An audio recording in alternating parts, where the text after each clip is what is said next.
Hello guys, today is February 19th. Let's continue the next episode of Pinocchio's book reading series. Chapter 8. Geppetto makes Pinocchio new feet. No sooner had the puppet satisfied his hunger than he began to cry and to grumble because he wanted a pair of new feet. But Geppetto, to punish him for his naughtiness, allowed him to cry and to despair for half the day. He then said to him, "Why should I make you a new feet? To enable you, perhaps, to escape again from home? I promise you," said the puppet, sobbing, "that for the future I will be good." All boys, replied Geppetto, when they are bent upon obtaining something, said the same thing.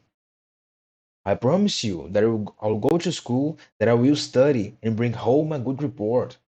All boys, when they are bent on obtaining something, repeat the same story. "But I'm not like the other boys. I'm better than all of them, and I'll always speak the truth. I promise you, Papa, that I will learn a trade, and I will be the consolation of the staff of your old age." Geppetto's eyes filled with tears, and his heart was sad at seeing his poor Pinocchio in such a pitiable state. He did not say another word, but taking his tools and two small pieces of well-seasoned wood, he set to work with great diligence. In less than an hour, the feet were finished. Two little feet, swift, well knit, and nervous. They might have been modeled by an artist of genius. Geppetto then said to the puppet, "Shut your eyes and go to sleep." And Pinocchio shut his eyes and pretended to be asleep. And whilst he pretended to sleep, Geppetto, with a little glue which he had melted in an eggshell, fastened his feet in their place. And it was so well done that not even a trace could be seen of where they joined. No sooner had the puppet discovered that he had feet than he jumped down from the table on which he was lying and began to spring and cut 1,000 capers about the room, as if he had gone mad with the greatness of his delight. "To reward you for what you have done for me," said Pinocchio to his father, "I will go to school at once." "Good boy. But to go to school I shall want some clothes." Geppetto was poor and who had not much as a penny in his pocket. They made him a little dress of flowered paper, a pair of shoes from the bark of a tree, and a cap of crumb of bread. Pinocchio ran immediately to look at himself in a crock of water, and he was so pleased with his appearance that he said, strutting about like a peacock, "I look quite like a gentleman." "Yes, indeed," answered Geppetto, "for bear in mind that it is not fine clothes that make the gentleman, but rather clean clothes." "By the by," added the puppet, "to go to school I am still in want. Indeed, I am no doubt the best thing, the most important." "And what is it?" "I have no spelling book." "You are right. But what shall we do to get one?" "It is quite easy. It is quite easy. We have only to go to the bookseller's and buy it." "And the money?" "I have got none." "Neither, neither have I," added the good old man very sadly. And Pinocchio, although he was a very merry boy, became sad also, because poverty, when it is real poverty, is understood by everybody, even by boys. "Well, patience!" exclaimed Geppetto, all at once rising to his feet, and putting on his old corduroy coat. All patched and darned, he ran out of the house. He returned shortly, holding in his hand a spelling book for Pinocchio, but the old coat was gone. The poor man was in his shirt sleeves, and out of doors he was nowhere. "And the coat, Papa?" "I have sold it." "Why did you sell it?" "Because I found it too hot."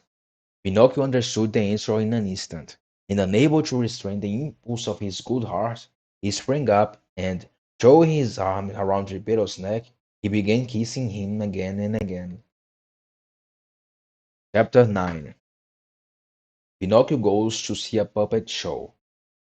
As soon as it stopped snowing, Pinocchio set out for school with his fine spelling book under his arm. As he went along he began to imagine 1,000 things in his little brain and to build 1,000 castles in the air, one more beautiful than the other. And, Talking to himself, he said, "Today at school, I will learn to read at once. Then tomorrow, I will begin to write. The day after tomorrow, to figure. Then, with my acquirements, I will earn a great deal of money, and with the first money I have in my pocket, I will immediately buy for my papa a beautiful new cloth of coat. But what am I saying? Cloth indeed! It shall be all made of gold and silver, and it shall have diamonds buttons. That poor man really deserves it, for to buy me books and have me taught he has remained in his shirt sleeves. And in this cold, it is only fathers who are capable of such sacrifices." Whilst he was saying this with great emotion, he thought he heard music in the distance that sounded like fifes and the beating of a big drum. He stopped and, he stopped and listened. The sounds came from the end of a cross street that led to a little village on the seashore. "What can that music be? What a pity that I have to go to school, or else—" And he was, however, necessary to come a decision. Should he go to school, or should he go after the fifth? And he remained irresolute. It was, however, necessary to come to a decision. Should he go to school, or should he go after the fives?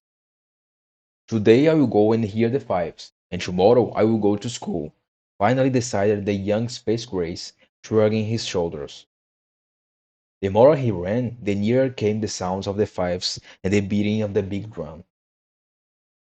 At last he found himself in the middle of a square quite full of people, who were all crowded round a building made of wood and canvas, and painted in a thousand colors.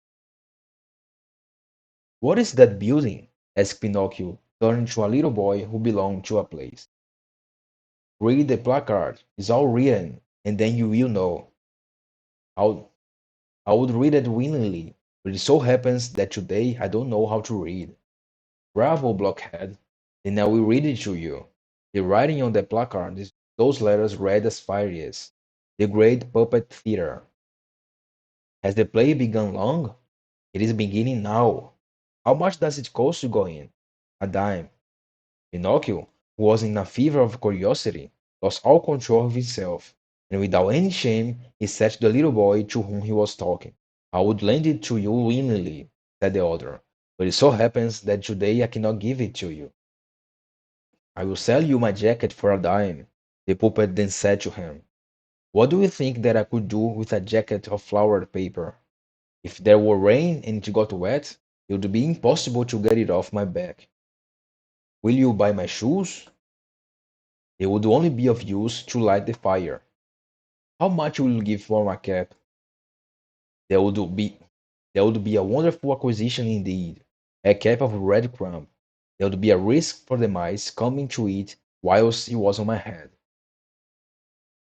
Pinocchio was on Pinocchio was on thorns. He was on the point of making another offer, but he had not the courage. He hesitated, felt irresolute and remorseful. At last he said, "Will you give me a dime for this new spelling book?" "I am a boy, and I don't buy from boys," replied his little interlocutor, who had much more sense than he had. "I will buy the spelling book for a dime," called out a hawker of old clothes, who had been listening to the conversation. And the book was sold there and then. And you, and the book was sold there and then. And you think that poor Geppetto had to remain at home, trembling with cold in his shirt sleeves, in order that his son should have a spelling book. And that's the end of this Pinocchio's episode of reading books. Until next time.